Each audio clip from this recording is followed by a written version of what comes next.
the the challenges that we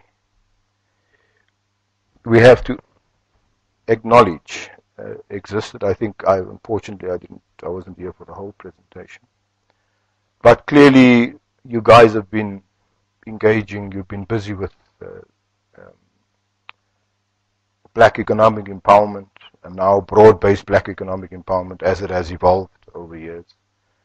But it is quite clear to me, given the huge challenges that there had been, both at the level of acceptance and compliance, historically, I would guess we're in a very different place today, because we've had the benefit of dealing with the issues, implementing the issues, and dealing with the challenges as they have arisen.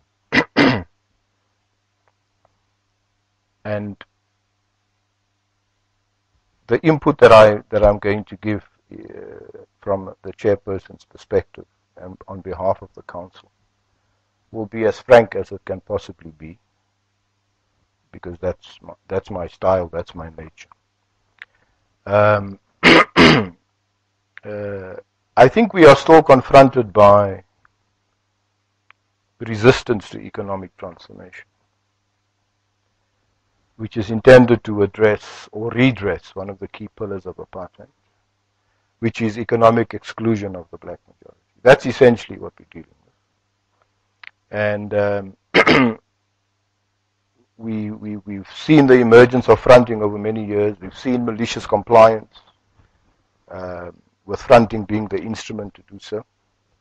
Even today, when we were talking at the as chairperson of the council, people are referring to clever lawyers, clever consultants, trying to buck the system.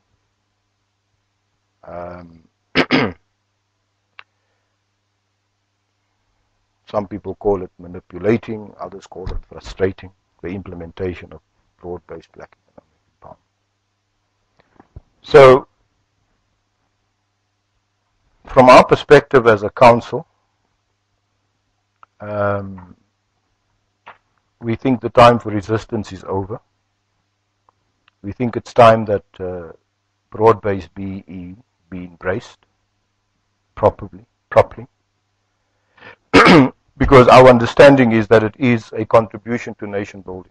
We're not doing this for the sake of it. We're doing it because we want to change this country. We're doing it so that we can make those who has been historically disadvantaged feel that they're part of the democratic project and also the socio-economic transformation project. So there's got to be a shift, and there's got to be a genuine acceptance of the concept and a practical commitment to comply. This is not something that I believe we can pretend about. This is something that has to be done because we believe it. It's a new opportunity in the light of the amendments to the Act, in the light of the revised codes.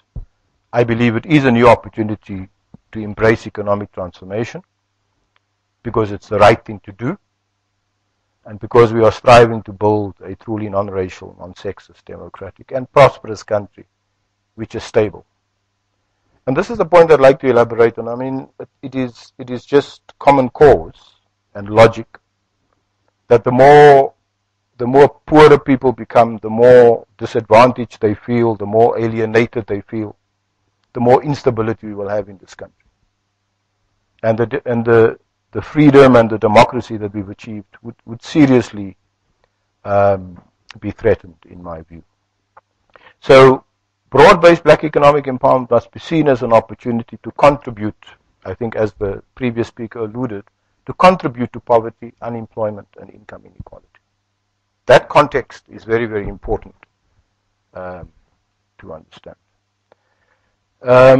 We were launched as a council on the 11th of December 2014, and we were given our marching orders by the minister, driven by the mandate to transform the transport industry. As a collective, we made a commitment that we will do everything in our power to deliver on our mandate during our 2-year period, tenure. So by 2016, we'll all be gone. unless, of course, something else happens. But our intention is to do as much as we can and the best that we can. The Minister directed us, among others, to play a significant role in guiding the government on the priorities for major transport projects and the areas of equity that require urgent intervention. Adopt an integrated and inclusive approach that removes existing traditional, administrative and structural boundaries. Give expression to the Freedom Charter by creating space for our people to share in the country's wealth. Identify areas where there has been no movement. Create space and empower young people to be innovative.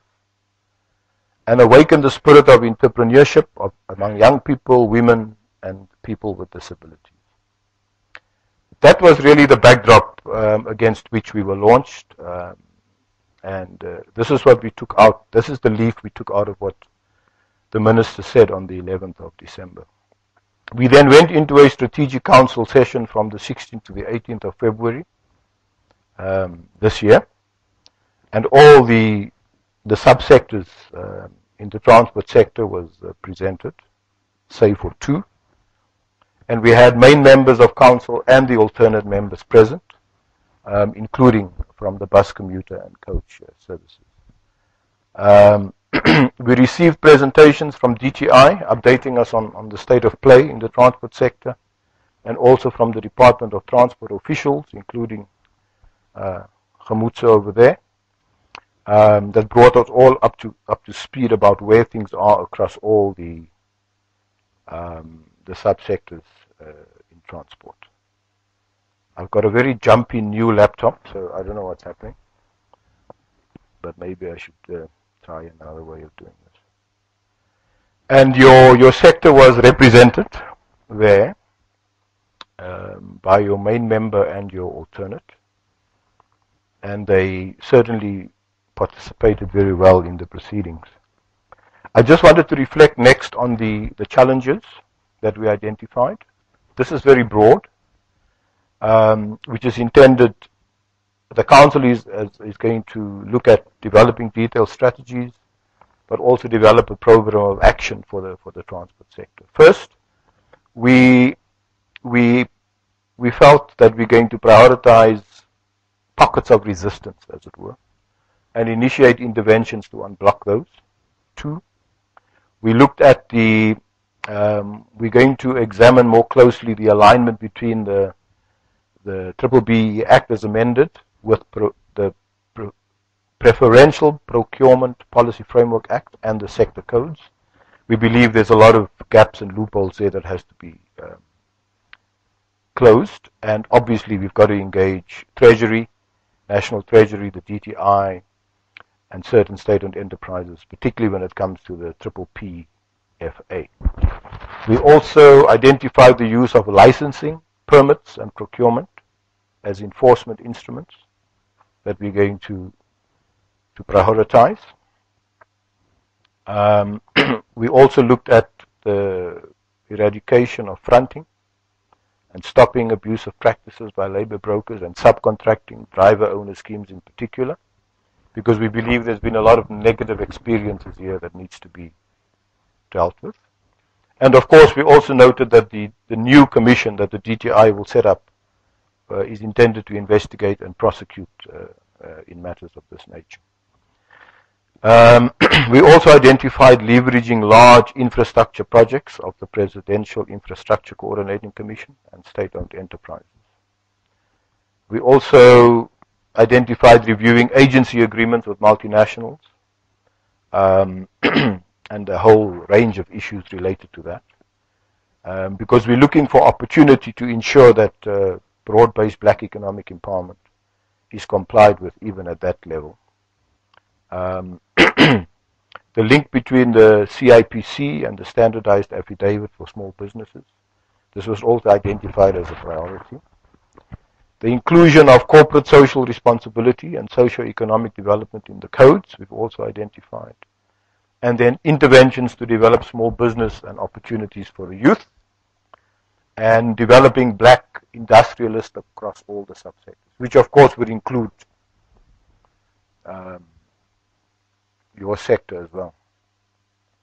Council observed that there remain serious pockets of resistance in certain subsectors. In this regard, we resolved to confront any forms of resistance to transformation. We also agreed we will start through adopting an inclusive and engaging approach, i.e. assessing the status of each subsector, identify areas of progress and recognize those areas, as has been said earlier.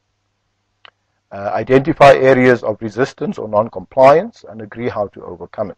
Secondly, it should be clear that any deliberate or sophisticated attempts at manipulation or frustration, we will take whatever steps necessary to ensure compliance regardless of the size and power of the enterprise. That is the commitment of Council as mandated by the Minister. We will adopt a zero tolerance approach to any forms of fronting and window dressing.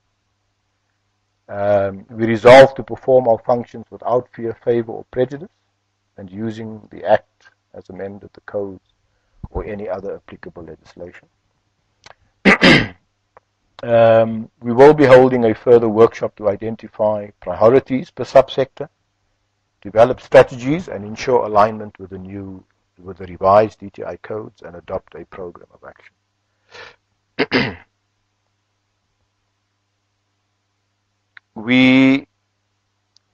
Following the workshop, which is intended to focus on the codes and develop our strategies, and after that we intend to conduct meet and greet sessions with all the stakeholders, all the subsectors, so that we can meet each other, engage, have intelligent conversations, but more importantly, build effective working relations and seek cooperation to align, implement, and monitor the codes. We will also be engaging suppliers because we believe this is an important area of engagement so that we close any loopholes or gaps that currently exist or from previous experiences. But as a council, we do believe that suppliers are an important stakeholder that we have to engage so that everybody comes into the loop and nobody has an opportunity, I guess, to avoid what needs to be done. Coming to your sector in particular, we recognize that whilst good progress has been made, there were still concerns expressed about the fact that the bus industry in the main receives subsidies from our government, but yet economic transformation seems to be happening at a very slow pace. And we certainly felt that it needed to be accelerated. We also discussed using the carrot and stick approach much more through the issuing of operating licenses. If that is what we have to do to change behavioral attitudes, that is what we'll do. We also looked at, we noted that in the bus commuter subsector, there are issues that are yet to be finalized, like the exclusion of fuel suppliers. We are interested in engaging on that subject. Mandatory training, which has been touched on, and the DTI exemption, which I won't repeat. And then, of course, there were black people with disabilities, which we also noted at that time. Maybe you've made progress since. But those were the three key areas that we had identified that we had specific interest in as a council. So in the meet and greet sessions later this year, we hope to engage you robustly, have that intelligent conversation, but with a view to overcome the obstacles that may have existed in the past. Because we are interested in finding solutions, intelligent solutions, around some of these areas. And we are willing to engage. We have to hear your concerns. You have to hear ours. We have to hear each other and try and find ways around it. In the spirit, as I said before, of compliance and a practical commitment to the concept. We are also interested in engaging you about what we understand to be the issue for training of specialized positions. We understand at the present time that there are certain concerns that are there around this question. We believe it's a question that has to be engaged and resolved going forward. Similarly, with the issue of female and women employment targets not being achieved due to the nature of work, it's another area we feel proper time must be allocated to that engagement so that we take a more open-minded approach and a willingness to explore new ideas to advance women empowerment in the context of gender equality, as has been stated earlier. So, in principle, I think, from what I heard earlier, principally we're talking the same language. I think it's more about the how. How do we do this in a way that that takes the process forward and makes progress? And as a council, we are very keen to engage with yourselves as a subsector so that we can make progress in that regard. We also looked at the draft survey and that the DOT is currently busy with, but gave us a sense as a council of what's going on there. And of course, broadly, we noted that there's greater compliance in the transport sector, save for one maybe, using the generic codes than using the transport sector codes. And that, for us, is also an issue that must be engaged, because our understanding is, particularly in view of the amendments to the Act now, is that we must look for unique and specified codes for our sector. And in large part, we must be seen to be going above and beyond. If we can't, there's got to be a very good reason for it. And there may be, but every effort has to be made to ensure that that we change that paradigm of compliance between generic and transport sector codes. So from the council's perspective, certainly we see that as a challenge that we want to talk through and make sure that we make progress as well. Because the figures that were there were obviously quite disturbing in a sense, because I think at some point somebody was saying that 67% of your sector, for example, in the bus sector, the figure there that was bandied about. And of course this was a draft, so it could change. So don't contest me too much. But 67% of your sector uses generic codes and only 33% the transport sector codes. But it's an area that we've identified. So we're looking for engagement to reverse that paradigm. We need your support, of course, and we want your buy-in, SABOA more broadly, but obviously the secretary unit, so that we can drive economic transformation in real terms. That's what we're looking for. And we also want to see, of course, as we engage, that if there's any pockets of resistance, we're not saying there are, but if there is, we certainly hope that we can see. We hope that we can play a role as a council that will ultimately result in a change of behavior, in a change of attitude, from pockets of resistance to pockets of excellence in the BBEE space. Because we believe that's in the interest of the country, our economy, and the people as a whole. So we want to work with you going forward, and we hope that you would work with us as well. We want to make a difference in the lives of the majority of our people, which are black people, youth, women, and people with disabilities. And as I said before, you've been dealing with these things practically, and we noted all the things, the work that you've been doing.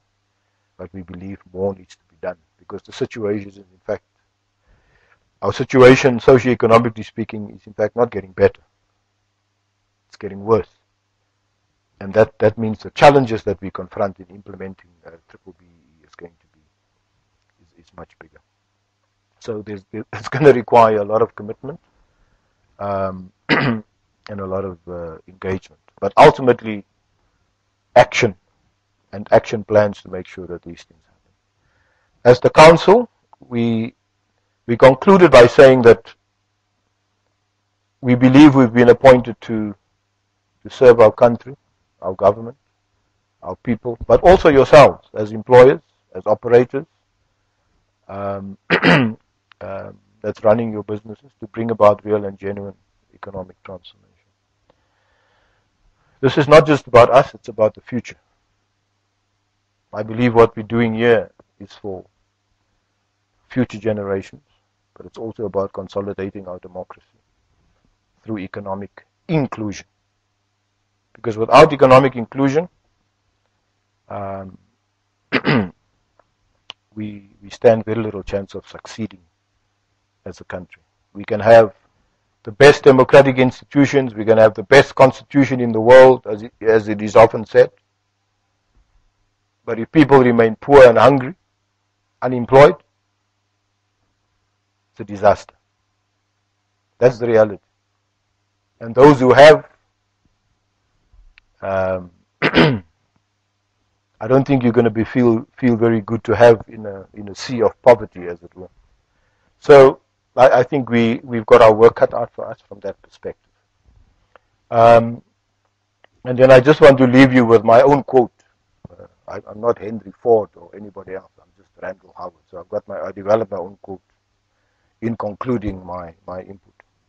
And it goes like this. We are in it to change it.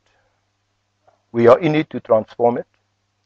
So please join us on the journey of redressing economic exclusion and providing a solid platform of economic transformation in the transport sector and your subsector in particular, under the theme, from resistance to acceptance, from frustration to progress.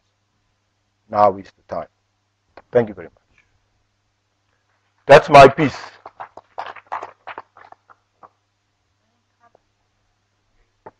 No. Absolutely not. I'm no longer the General Secretary of SABOA. I am now the chairperson of the council. Actually, I wanted you to remind me of that. Thank you very much. 10% of your company's turnover is that. That's how severe it can be. Yes. No, that is true, and that's why I only made reference to penalties and offences and penalties, and I thought to myself, well, the practitioners will tell me what those penalties are. Exactly like that. I think you guys know, you understand the issues, you've been dealing with them, so and all we're trying to point out as a council is that we think that government has now really upped the game. And I believe this is my interpretation of how they've done it, because we started off on a very voluntary basis in the beginning. In any case, this is a largely self-regulated industry, transport. And I suppose many sins have been committed over many years by many because of the self-regulation context. But I think the voluntary nature of initially broad-based black empowerment and the experiences and then the tightening of the rules, as it were, and the regulations, it is quite clear that there's a serious step up that has taken place, and I think everybody has to take it very seriously. And I think it also demonstrates why government is taking it so seriously, because of the socio-economic situation we find ourselves in. And it is seen as an important, it may be a limited intervention, but it's certainly a very important one to help us as a country address the legacies of the past, at least the economic exclusion of the past to some extent. And, for me, the best conversations to have are open ones. I'd rather know what you think than not. And even if it's an uncomfortable thing to say it. Because, without that, you can't really make progress. Everybody in the room agrees with each other. We all go home to our separate lives, and then people just continue to do what they normally do. So, for me, as the chairperson of council, we're looking for engagement that will say, look, these are our concerns, or at the very least, this is what we're struggling with. But the conversation that we can't have with you is, we can't do it, or we refuse to do it. That conversation we can't have, because we've got laws in this country. There's an act that has been around for some time and it's now been amended. So we're not talking to people who don't know what the law says. I'm sure everybody would have to bring themselves up to speed about what the amendments mean, as you say, including the offences and penalties, including the codes, which will go live on 1 May, if all goes well. But I'm just saying, from our perspective, it's about how do we do this. And if there's good reason in the context of what we're doing to have certain trade-offs, because some of this stuff is about trade-offs, it's something that we can engage with. But you can't say, I can't do this and I'll never do it for every day. I mean, this, unfortunately, it's a constitutional democracy. If there's laws, we must comply with it. At the very least, we must be seen to comply, and if we can't, there's got to be good reason why, and we've got to talk to each other about how we can get around it. But that's what I'm saying. It's just how, how the platform is set. We don't want to, in a sense, today I decided, it's got to be a balanced input, in the sense that we want everybody to comply. We want everybody to accept that they're going to be monitored in a particular context. The codes is there for that purpose. Once you sign off on them and you've agreed on them, and I'm told you've been through a very lengthy consultation process over quite a long time. So you guys know the ball game, you know the issues, you know the dynamic, you know what you've tried to run away from in the past, or what you tried not to do in the past. All I'm saying is that those days are gone. There's going to be no escaping. There's going to be no manipulation. There's going to be no frustration of this concept anymore. Because we have a mandate by the Minister of Transport to say, sort out these challenges. Sort out these problems. Because regrettably in the transport sector, there are sectors or subsectors where people don't want to transform. And they might not say it, but the way they act and what they do when they engage, it is clear that they don't want this thing. They don't want to deal with this animal. Well, from the council's perspective and from my perspective as the chair, that we simply won't tolerate. Doesn't matter which subsector it is in transport. So the message that must go out of this small, poorly tended commission, if it's that, or session, that's the message. And I don't think it's a message that SABOA will be surprised by. I know you've got a lot of employers who I've worked with even in my days as a unionist, the General Secretary of SATAU, former T&G then. I met with people like Professor Jackie Walters. I worked with them when there was Minister Mac Maharaj, Minister Khadebe, and many others after them. So we've been through them all. So that from our point of view, we must work together, we must cooperate, but we can only do that if operators in the bus industry and in the coaching services industry accept the concept of broad-based black economic empowerment. As a fellow South African, and all your businesses which are responsible corporate citizens that wants to see this country succeed. Because that is in all of our interests. It's in all of our interests for this country to succeed. Politically and economically. And I think we're doing very well on the political side. We're having fun in Parliament, people are being chucked out, but democracy is working. The wheels are churning. Economically is where our problem lies. And the question is, what contribution is the transport sector going to make, and this sector in particular, because I'm addressing you today, to make sure that we succeed in our space. Can we become pioneers now, given what we know, given the experiences we've been through? Can we do it better? We want to engage you to do it better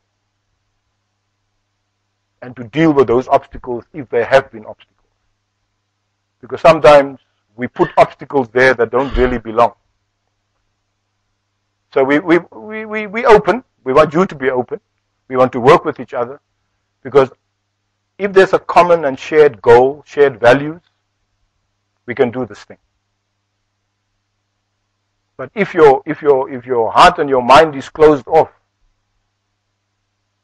we can't make progress. There's a hand there, Chairperson. No, I'll take some out now. I'll respond. No, I'm very happy to hear that those points. But let me start with the negative perception of my colleague. And I would like people just to say their names if it helps. My name is Randall, not because I like the sound of my own name, so that you remember it. I'd like to hear yours as well when you speak. But,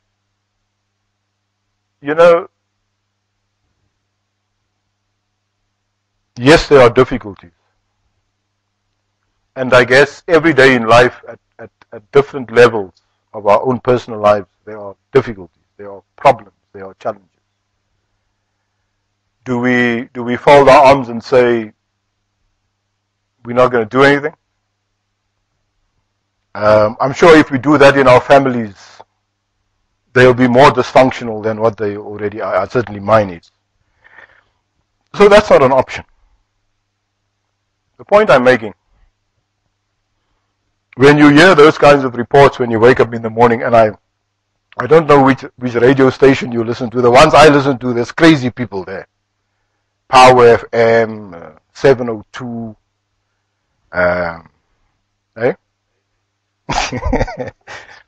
But I suppose journalists have a particular way of characterizing things and engaging and putting questions and analyzing the state of the country.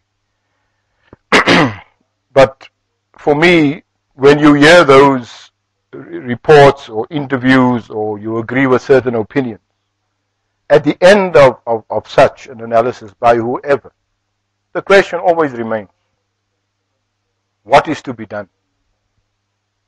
What can we do to fix it? And you may feel that you're disconnected given politics in the country or what's happening in Parliament. I feel the same sometimes, because I don't hear them talking about things that concern me as an individual citizen. But given where I come from historically, my mindset is different.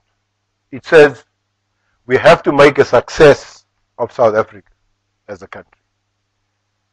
It is my responsibility to make my contribution wherever I make it, and it is my fellow South Africans' responsibility as well.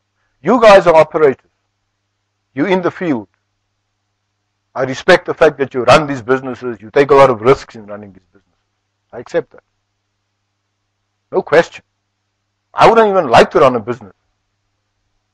That's why I spent 23 years in the trade union movement defending workers against you fellows. It was easier to take from you than to be you, if you know what I mean.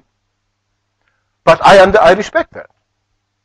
I can level with you on that. I understand that. There's risks. You're building something. You want to take pride in it. And of course, we expect you to do all the nice things that our law says you must do. But also what your conscience tells you to do. Pay your people well. Treat them well. Do all the things that you must do from a compliance perspective as an employer. And the same with broad-based black economic empowerment. And that's why in my input I'm challenging the historically advantaged. Because that's a fact. The historically advantaged to come to the party and say, this is about our country, this is about my children and my grandchildren's future, equally so.